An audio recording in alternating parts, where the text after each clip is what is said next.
দাঁড়াও দাঁড়াও দাঁড়াও, তোমরা কি কি মাটির হাঁড়িতে রান্না করো আমাকে নিশ্চয়ই কমেন্টে জানিও। আর মাটির হাঁড়ি রান্না কিরকম খেতে লাগে আমাকে অবশ্যই বলো। প্রথমত আমি আর আমার বর মাটির হাঁড়িটা কিনে এনেছিলাম কালকে। আর আজকে এই হাঁড়িটাই প্রথম রান্না করছি। আমি এর আগেও মাটির হাঁড়িতে রান্না করেছি, কিন্তু সেটা অনেক কদিন আগে, প্রায় ছেলে হওয়ার 1 বছর আগে। ছেলে হওয়ার পরে তো আমি বাবার বাড়ি চলে যাই, তখন আর মাটির হাঁড়িতে রান্না বান্না সেরকম করা হয়ে ওঠেনি।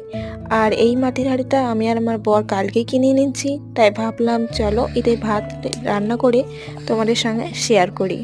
যা ভাবার তাই কাজ। যাই হোক, রান্নাটা শুরু করে দিয়েছিলাম। প্রথমেই আমি হাঁড়িটাকে ভালো করে ধুয়ে নিয়েছিলাম।